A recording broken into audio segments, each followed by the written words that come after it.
Hello guys, मैं मीनाक्षी। और आज हम बात करेंगे, जितने भी साइकोलॉजिस्ट हैं उन्होंने अलग अलग तरह के जो सिद्धांत दिए हैं अपने, ठीक है। तो मनोविज्ञान के ऊपर जो उन्होंने सिद्धांत दिए हुए हैं उनके बारे में बात करेंगे आज हम। तो आज हम बात कर रहे हैं मनोविज्ञान के सिद्धांत के बारे में और उनके जनक, उनके जो प्रतिपादक हैं उनके बारे में, ठीक है। तो फर्स्ट क्वेश्चन जो हमारे माइंड में आता है वो है कि मनोविज्ञान के जनक कौन है। बेसिकली मनोविज्ञान के जनक पूछा जाए तो आपने आंसर देना है विलियम वुंट का। विलियम वुंट को इसलिए माना जाता है मनोविज्ञान के फादर, क्योंकि इन्होंने एक प्रयोगशाला खोली थी लिप्जिग में, ठीक है। एक प्रयोगशाला खोली थी लिप्जिग में 1879 में खोली थी, ठीक है, जिस करके ये मनोविज्ञान के जनक बन गए। उसके बाद अगर आपसे पूछे कि आधुनिक मनोविज्ञान के जनक कौन से हैं, तो आधुनिक मनोविज्ञान के जनक, जो आधुनिक मनोविज्ञान है उसके जनक हैं विलियम जेम्स, ठीक है। ये बिल्कुल याद रखना है आपने, आधुनिक सा नाम लग रहा है ना ऐसे विलियम जेम्स सा, तो फिर आपने याद रखना है विलियम जेम्स जो है इसके आधुनिक मनोविज्ञान के जनक माने जाते हैं, ठीक। उसके बाद अगर आपसे पूछे कि प्रकार्यवाद, फंक्शनलिज्म के जो संप्रदाय है उसके जनक कौन है, तो वो भी विलियम जेम्स हैं, ठीक है।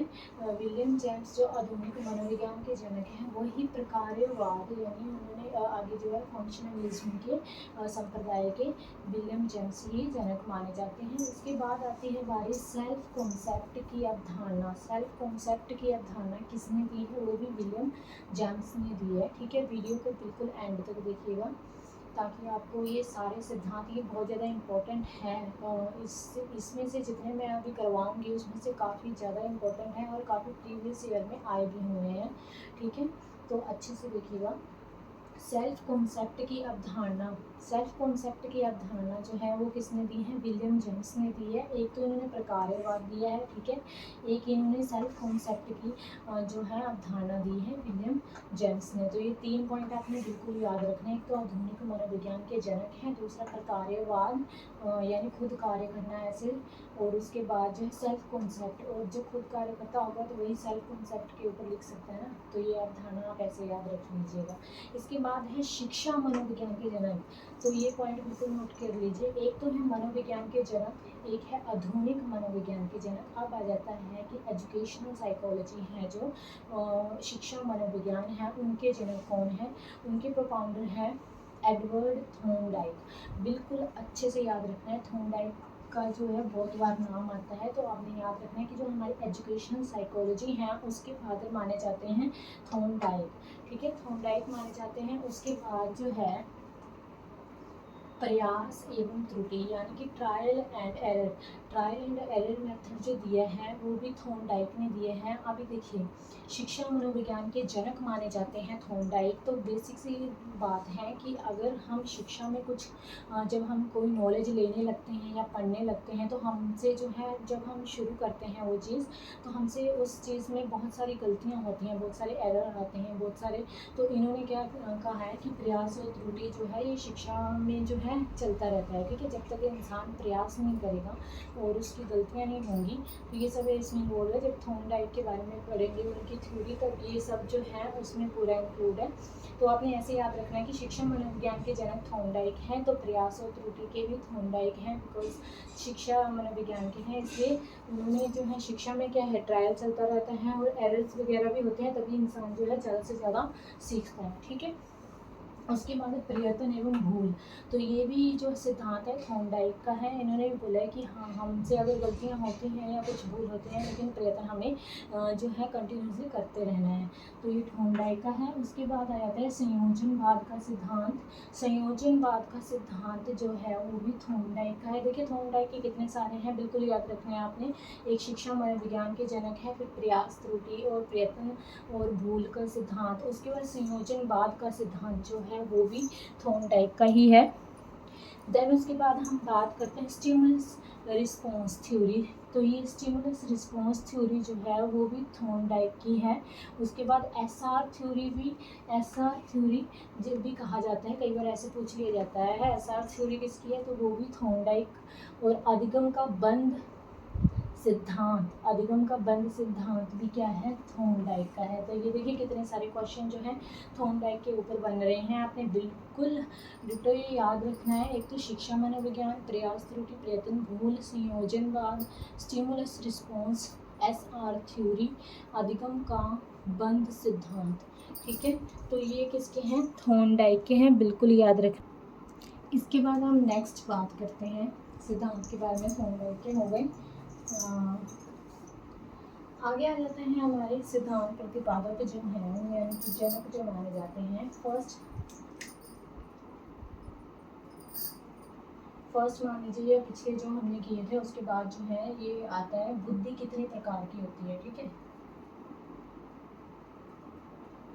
बुद्धि जो है वो कितने प्रकार की है, जो इंटेलिजेंस है वो कितने टाइप की हैं, तो वो आपको पता ही है कि 3 टाइप की होती है, मूर्त, अमूर्त और सामाजिक। ठीक है, इसके बाद जो है 1904 में दो कारक सिद्धांत का प्रतिपादन किसने किया था, तो हमने आपको फर्स्ट बताया था कि यूनिफैक्टर जो दिया था। ठीक है, जो यूनिफैक्टर दिया था वो एक कारक माना गया था। ठीक है, और जो उसको एक कारक कहते हैं। और 1904 में जो 2 कारक सिद्धांत दिया गया था, जो 2 कारक सिद्धांत के प्रतिपादक माने जाते हैं वो स्पीयरमैन माने जाते हैं। कौन माने जाते हैं, स्पीयरमैन माने जाते हैं। ठीक है, इसके बाद जो है अगला जो है, जो एक कारक है उसके बिने माने जाते हैं। और उसके बाद जो है श्रमिक के लिए, जो एक श्रमिक होता है उसके लिए कितनी बुद्धि लब्धि पर्याप्त है, कितनी बुद्धि लब्धि जो है IQ कितना होना चाहिए, कितना माना जाता है, 70 से 85 तक का जो है पर्याप्त माना जाता है एक श्रमिक के लिए। उसके बाद है जालोटा ने परीक्षण दिया है, जालोटा ने परीक्षण दिया है किस चीज़ के ऊपर, सामूहिक बुद्धि परीक्षण पर। इसमें सामूहिक बुद्धि परीक्षण पर जो है सामूहिक बुद्धि परीक्षण पर जो है वो दिया हुआ है, किसने, जालोटा ने सामूहिक बुद्धि परीक्षण दिया है। उसके बाद है किस आयु में बालक की मानसिक योग्यता का लगभग पूर्ण रूप से विकास हो जाता है। ये भी आपको पता होना चाहिए कि कौन सी ऐसी आयु है जो बालक का मानसिक योग्यता जो है लगभग मानी जाती है कि पूर्ण हो जाती है।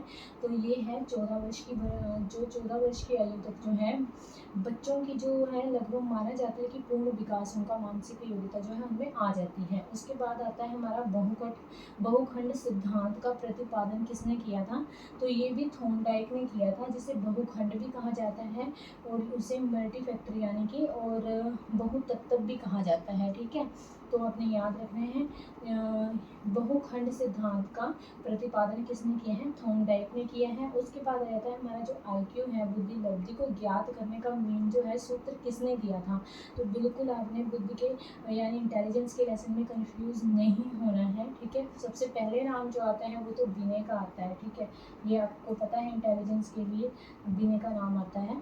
लेकिन जो IQ है, IQ का जो सूत्र दिया था जिससे जो है पता चलता है कि कितने जो है कितना IQ है बच्चे में, वो दिया था स्टर्न ने। ठीक है, वो स्टर्न ने दिया था। और इस सूत्र में जो उन्होंने फॉर्मूला दिया था IQ का फॉर्मूला जो स्टर्न ने दिया था, इसमें 100 ऐड किया था, मल्टीप्लाई बाई 100 ऐड किया था, वो टर्नर ने किया था। ठीक है, बिल्कुल याद रखना है। तो बुद्धि लब्धि निकालने का फार्मूला क्या है, तो बिल्कुल ये भी याद रखिएगा, मानसिक आयु और उसके बाद वास्तविक आयु मल्टीप्लाई बाई 100। ठीक है, ये हमारा क्या है, मानसिक आयु। ठीक है, मानसिक आयु आ गई। उसके बाद जो है वास्तविक आयु, ऐसे मतलब बुद्धि लब्धि का कैसे निकाला जाता है फॉर्मूला। मान लीजिए कि किसी बच्चे की जो है वास्तविक आयु 12 वर्ष है और उसकी जो मानसिक आयु है वो 10 वर्ष है और मल्टीप्लाई बाय 100, तो 10 एंड 12 120 क्या आ जाएगा, उसका IQ आ जाएगा। ठीक है, तो IQ रेंज आ जाएगी 120। तो इस तरीके से जो निकाला जाता है IQ। ठीक है, उसके बाद है समूह तत्व सिद्धांत किसने जो है कितने प्राथमिक कारकों को वर्णन करता है। जो समूह तत्व सिद्धांत जो थर्स्टन ने दिया था, मैंने एक वीडियो बनाई है, उसमें मैंने आपको जो है थ्योरीज बताई हुई हैं, अलग अलग तरह की थ्योरीज बताई हैं, वो पक्का देखिएगा। उसमें बहुत सारे जो है आपके ये ही क्वेश्चन जो है प्रतिपादक जो है आपके बिल्कुल कन्फ्यूजन आपका दूर हो जाएगा। ठीक है, तो जो समूह तत्व सिद्धांत है जिसमें कितने तरह के बताए हुए हैं, समूह में कितने तरह के कारक बताए गए हैं, वो 7 तरह के कारक बताए गए हैं। ठीक है, थर्स्टन के द्वारा दिया गया था ये। और उसके बाद है बुद्धि परीक्षण का जनक किसे माना जाता है, बुद्धि परीक्षण का जनक माना जाता है विनय साइमन को, ठीक है। और भारत में सर्वप्रथम सबसे पहले बुद्धि परीक्षण का प्रारंभ कब हुआ था, इंडिया में, हमारे इंडिया में सबसे पहले जो है जो इंटेलिजेंस परीक्षण हुआ था, टेस्ट हुआ था, वो प्रारंभ कब हुआ था, तो वो हुआ था 1922 में, ठीक है। उसके बाद है बुद्धि और विकास पूरक हैं, कैसे एक दूसरे के क्या है, पूरक हैं। बर्नन ने किस सिद्धांत का प्रतिपादन किया है, तो जो ये बर्नन है इसने किस सिद्धांत का प्रतिपादन किया है, तो इसने किया है क्रमिक महत्व सिद्धांत, ठीक है। क्रमिक महत्व सिद्धांत ये आपको याद करने हैं और बहुत अच्छे से याद कीजिएगा ताकि एग्जाम के लिए रेडी हो जाए। उसके बाद है प्रतिदर्शन सिद्धांत के प्रतिपादक कौन है, प्रतिदर्शन सिद्धांत के जो प्रतिपादक हैं वो हैं थॉमसन।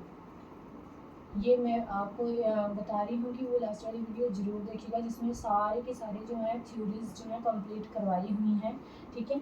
उसके बाद है त्रिआयाम सिद्धांत के प्रवर्तक हैं, त्रिआयाम सिद्धांत के जो है ये बहुत बार क्वेश्चन पूछा भी गया है त्रिआयाम वाला, तो त्रिआयाम जो सिद्धांत के प्रवर्तक हैं वो गिलफर्ड हैं। और बुद्धि परीक्षण को कितने भागों में बांटा जाता है, तो ये 2 भागों में बांटा गया है बुद्धि परीक्षण को। और संबंधवाद का सिद्धांत किससे, देखिए फिर से आगे थॉर्नडाइक, संबंधवाद का सिद्धांत भी किससे है, थॉर्नडाइक से, ठीक है। और बहुखंड बहुतत्व का सिद्धांत मैंने पीछे बताया था आपको, सेम क्वेश्चन आ गया, तो ये थॉर्नडाइक का है यहाँ पे।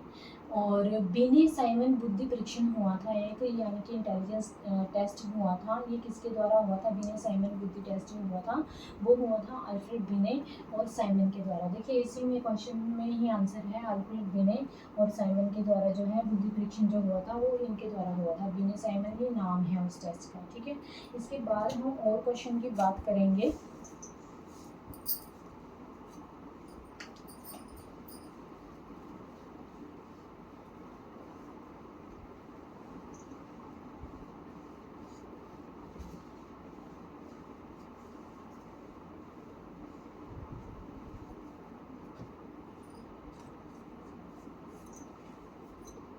इसके बाद हम और क्वेश्चन की बात कर लेते हैं।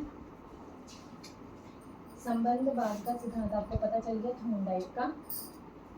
अगला है सूझ या अंतर्दृष्टि का सिद्धांत, बिल्कुल अच्छे से याद रखिएगा, एक सूझ और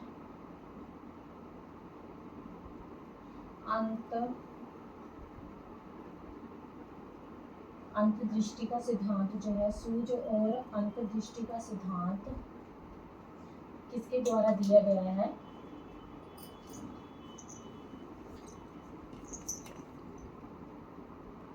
सूझ और अंतर्दृष्टि का जो सिद्धांत है वो 3 लोगों के द्वारा दिया गया था। एक है कोहलर, वर्दिमर, कोफका, ठीक है, कोफका, इन तीनों के जरिए जो है सूझ और अंतर्दृष्टि का सिद्धांत दिया गया था। और इन्हें जो है एक गेस्टाल्टवाद संप्रदाय भी माना जाता है। अगर आपसे पूछ लिया जाए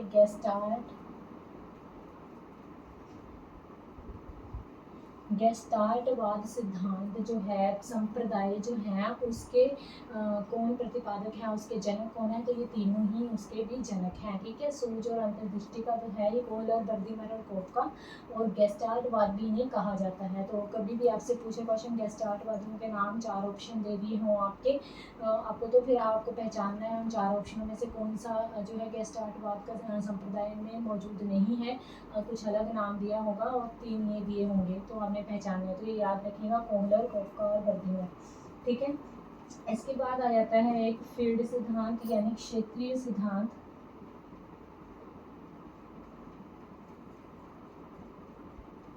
तो ये क्षेत्रीय सिद्धांत जो है ये कर्ट लेविन ने दिया था, ठीक है। क्षेत्रीय सिद्धांत कर्ट लेविन ने दिया था। इसके बाद तल रूप का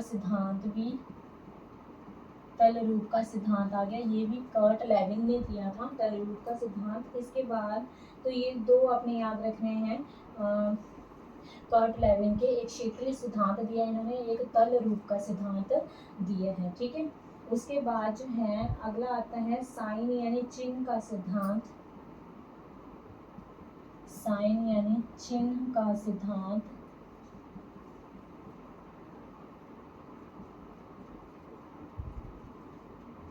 साइन और चिन्ह का सिद्धांत जो है वो दिया है टोलमैन ने।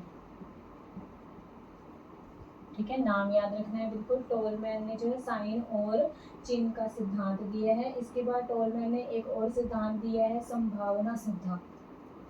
ठीक है, संभावना सिद्धांत। तो ये याद रखना है आपने। गेस्टाल्टवाद दो तरह की है, गेस्टाल्टवाद कहा जाता है इन्हें, और सूक्ष्म और अंतर्दृष्टि का सिद्धांत उन्होंने दिया है। इसके बाद क्षेत्रीय सिद्धांत में कर्ट लेविन आ जाते हैं, कलरुग का सिद्धांत भी कर्ट लेविन। संभावना और साइन चिन्ह जो है वो टोलमैन ने दिया है। ठीक है, ऐसे याद रखना है आपने।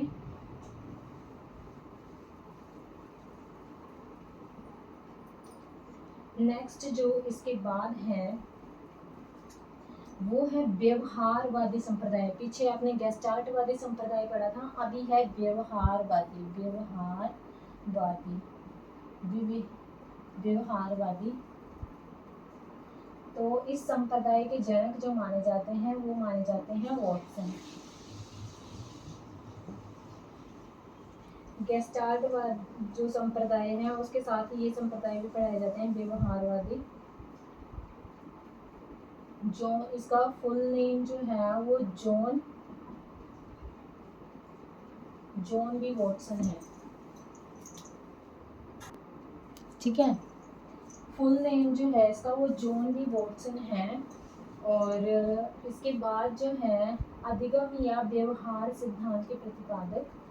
एक क्वेश्चन ये भी है, अधिगम या व्यवहार सिद्धांत किसके द्वारा दिया गया है? तो ये दिया गया है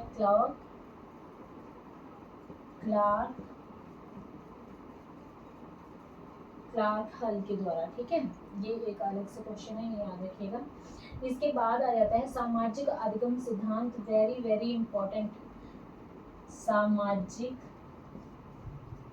अधिगम सिद्धांत, सामाजिक अधिगम सिद्धांत जो है ये किसने दिया है? ये दिया है अल्बर्ट, बहुत बार क्वेश्चन ये आ जाता है, अल्बर्ट बंडूरा। ठीक है, अल्बर्ट बंडूरा के द्वारा जो है ये सिद्धांत दिया गया है। कौन सा? सामाजिक अधिगम सिद्धांत दिया गया है अल्बर्ट बंडूरा के द्वारा। ठीक है, इसके बाद है पुनरावृत्ति का सिद्धांत।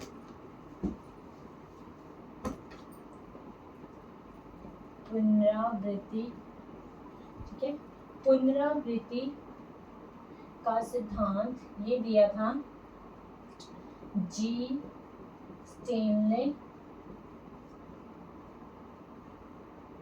Stanley hall. पुनरावृत्ति का सिद्धांत किसने दिया है? जी स्टेनले हॉल। उसके बाद आ जाता है, अगर आपसे अधिगम सोपानकी, नोट कर लीजिएगा ये सारे। ठीक है, अधिगम सोपानकी का के प्रतिपादक पूछा जाता है तो वो है गैने।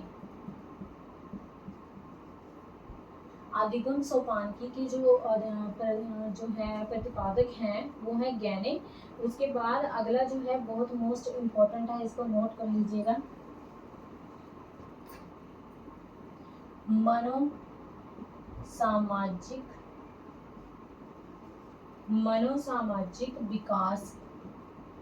मनोसामाजिक विकास का सिद्धांत जो दिया है वो दिया है एरिक्सन। ये नाम आपने बहुत बार सुना होगा, एरिक एरिक्सन। इन्होंने दिया है मनोसामाजिक विकास का सिद्धांत। ठीक है, अब आ जाते हैं हम प्रोजेक्ट प्रणाली के ऊपर, जो कि मैं पिछली वीडियो में इसके बारे में बताया था। प्रोजेक्ट प्रणाली, तो प्रोजेक्ट प्रणाली जो है वो किसके द्वारा दी गई है? वो है जॉन डीवी द्वारा। ठीक है, ये याद रखना है, प्रोजेक्ट प्रणाली करके सीखना ये किसके द्वारा दिया गया है? जॉन डीवी के द्वारा दिया गया है। इसके बाद आ जाता है जो अधिगम मनोविज्ञान के जनकों हैं, ये भी याद रखिएगा। अधिगम, पहले शिक्षा मनोविज्ञान आया, अब आया अधिगम मनोविज्ञान। मनोविज्ञान, आदिगम मनोविज्ञान के जो प्रतिपादक हैं, जो जनक हैं, वो कौन है? हर्मन इविंघोस। हर्मन इविंघोस जो है आदिगम मनोविज्ञान के जो हैं प्रतिपादक हैं, जनक हैं उनके, ठीक है। इसके बाद जो नेक्स्ट है वो भी याद रखिएगा, वैसे तो सारे याद रखने वाले हैं। संरचनावाद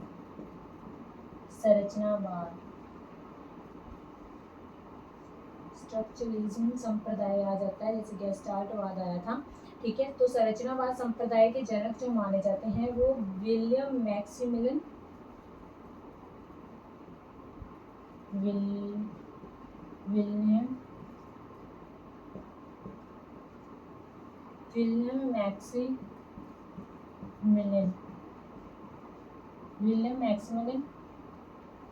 वुंड,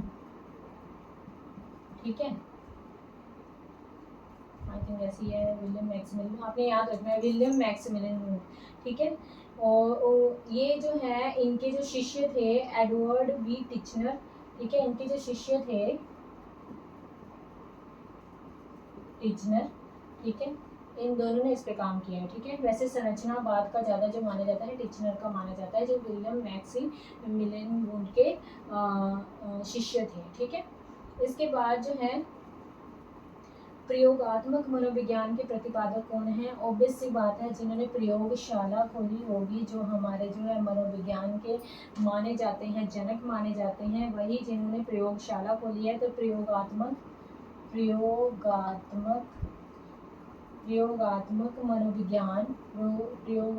मनोविज्ञान के जो जनक माने जाएंगे वो भी कौन माने जाएंगे? जो 1879 में जो खोली गई थी उनकी प्रयोगशाला, ठीक है। तो वो कौन थे? विलियम वुंड,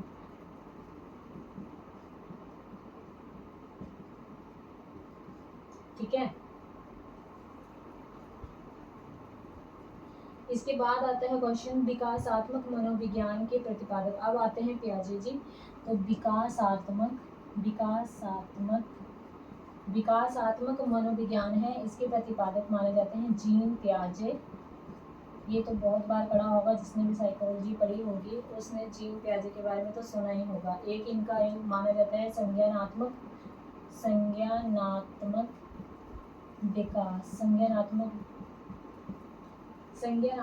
विकास के जो प्रतिपादक हैं वो कौन है? जीन पियाजे। विकासात्मक मनोविज्ञान के जो प्रतिपादक हैं वो हैं जीन पियाजे, ठीक है।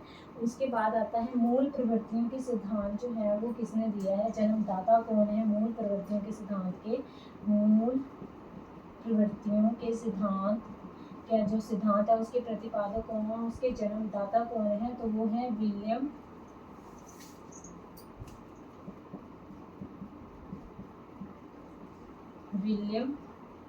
मैकडूगल, ठीक है। विलियम मैकडूगल जो है मूल प्रवृत्तियों के जो है जन्मदाता माने जाते हैं सिद्धांत के। इसके बाद आ जाता है हार्मिक का सिद्धांत भी जो है इन्होंने दिया था। कौन सा? हार्मिक का सिद्धांत किसने दिया था? विलियम मैकडूगल ने।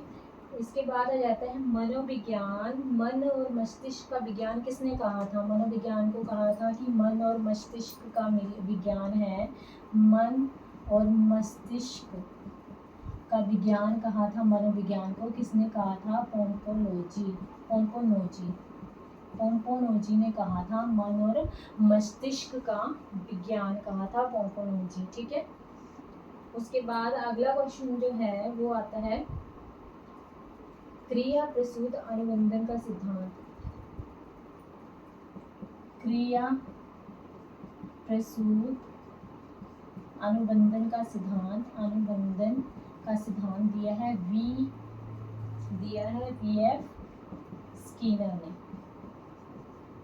स्किनर ने जो दिया है क्रिया प्रसूत अनुबंधन का सिद्धांत वी.एफ. स्किनर ने दिया है। इसके बाद इन्होंने क्रिया प्रसूत अनुबंधन दिया है। इसके बाद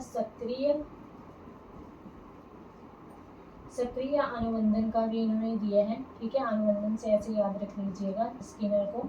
सक्रिय का और क्रिया का जो है, सक्रिय और क्रिया जो प्रस्तुत अनुबंधन होंगे उनका जो है प्रतिपादक कौन माने जाते हैं, BF, ठीक है, BF स्किनर। उसके बाद जो है इनके बारे में भी आपने बहुत ज़्यादा सुना होगा। इसके बाद आ जाता है अगला क्वेश्चन जो है शास्त्रीय अनुबंधन का सिद्धांत। अब देखिए ये तो BF स्किनर के हो गए, अब आ जाता है शास्त्रीय। जो शास्त्रीय अनुबंधन है उसका सिद्धांत किसने दिया है, तो वो दिया है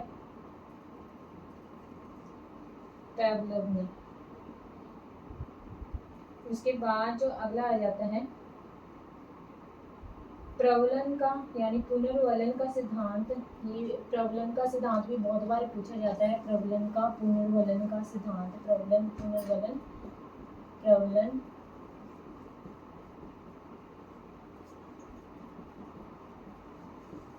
प्रवलन या फिर पुनर्वलन का सिद्धांत दिया है CL हल ने, CL हल ने, ठीक है। तो ये थे क्वेश्चन, कुछ जो सिद्धांत थे उनके जनक थे, तो ये बहुत अच्छे से याद कीजिएगा। Thank you.